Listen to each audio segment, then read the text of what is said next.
सबसे बड़े एक शिक्षक का नाम मैं यहां लेना चाहूंगा, कलाम साहब। क्या बात है। हर किसी के दिल में बसते हैं कलाम साहब।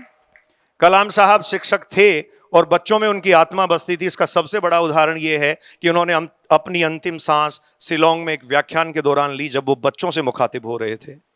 बहुत बड़ी बात है अपने आप में कि वो आदमी भारत के शीर्षस्थ पद पर बैठा था और बच्चों के बीच अपनी आखिरी सांस लेकर इस दुनिया से विदा हुआ और नव नक्षत्र बनकर आज दुनिया में चमक रहा है। हर कोई उस आत्मा को सलाम करता है। एक और बड़ा किस्सा है, आईआईटी में व्याख्यान देने कलाम साहब जब गए तो कलाम साहब की कुर्सी यूनिवर्सिटी के कुलपति, वीसी, वाइस चांसलर और प्रोफेसर से कुछ ऊंची लगा दी गई। कलाम साहब ने उस कुर्सी पर बैठने से मना कर दिया। तौलिया लगा के से थोड़ा सा कलाम साहब ने उस कुर्सी पर बैठने से मना कर दिया। कलाम साहब का कहना था, मैं इन शिक्षकों से बड़ा नहीं हूं। ऐसी महान विभूतियों के भारत में हम रहते हैं। निश्चित तौर पर शिक्षकों का सम्मान सबसे ऊंचा है। इंग्लिश में कोटेशन किसी एजुकेशनिस्ट ने कहा है, if God and teacher both are standing before me, whom should I pay my obeisance? I bow to you, my teacher who guided me to God. मैं आज के इस प्रोग्राम को दोस्तों आगे बढ़ाऊं, उसके पहले मैं चाहूंगा कि महेंद्र जी इस बात पे, आज के इस कार्यक्रम पे, आज के दिन पे कुछ बात रखें। महेंद्र बड़ोदिया सर हमारे सीएलसी के बॉटनी के मजबूत टीम, मजबूत प्लेयर और हमारी एक शानदार सा एक, जिसको हम कह सकते हैं कि शब्दों का एक अच्छा सा ज्ञान आप रखते हैं, दिल छूने वाले शब्दों के साथ आप अपनी बात को रखते हैं। एक बार मेरे साथ दोस्तों महेंद्र बड़ोदिया सर। बहुत बहुत धन्यवाद बॉस। शिक्षक दिवस के दिन मैं सभी ज्ञात अज्ञात शिक्षकों को सादर प्रणाम करता हूं। सबसे पहला शिक्षक इस शहर का कोई है तो वो सीएलसी है। हर एक बात प्रामाणिकता के साथ कही जा सकती है और इस बात को मैं पूरे कॉन्फिडेंस और पूरी रिस्पॉन्सिबिलिटी के साथ कह सकता हूं। सीकर की फिजाओं में अगर किसी ने साहस किया कि मेडिकल और आईआईटी जैसे शब्दों का प्रयोग किया जा सके तो वो सबसे पहले सीएलसी थी।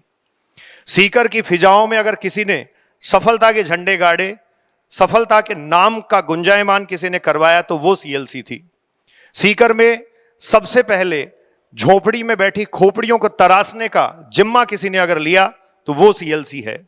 सीकर में और सीकर के आसपास झोपड़ी में बैठे लोगों को महलों के सपने अगर कभी दिखाए गए तो वो सीएलसी थी। सीकर और उसके आसपास ही नहीं, अब पूरे राजस्थान और संपूर्ण उत्तरी भारत के नौनिहालों को अगर कहीं स्थापित कर रही है, वैश्विक चकाचौंध से रूबरू करवा रही है, तो वो आपकी अपनी सीएलसी है। मैं एक शिक्षक होने के नाते भी इस बात को बहुत अच्छे से समझता हूं। क्लासरूम में हर एक शिक्षक को खर्च होना अच्छा महसूस होता है, लेकिन अगर आप किसी ऐसे प्लेटफॉर्म पे खड़े हो जो हर दिन जी जान से अपने बच्चों के लिए जुटा हुआ है, तो आपका उत्साह 4 गुना हो जाता है।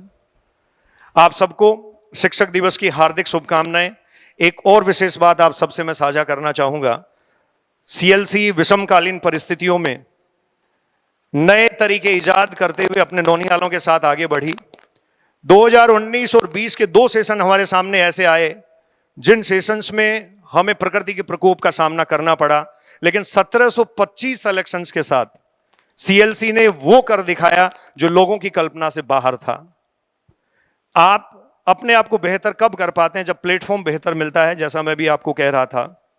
तो आज के दिन के लिए आज का ये जो शिक्षक समारोह है सभी शिक्षकों को समर्पित है, सीएलसी को समर्पित है।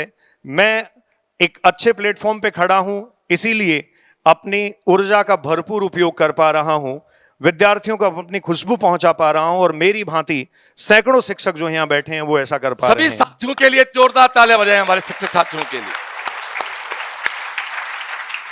शिक्षक दिवस पर डॉक्टर सर्वपल्ली राधाकृष्णन को नमन करूंगा। आपके सामने एक ऊर्जावान व्यक्तित्व है जिसने इस लाइव की शुरुआत ही नहीं की, 359वें लाइव के साथ आपसे रूबरू हो रहा है और हर बार एक नई थीम के लिए जाना जाता है। तो आज के इस कार्यक्रम की भूमिका को और विस्तृत नहीं करते हुए मैं फिर एक बार आपके सामने आमंत्रित कर रहा हूं बोस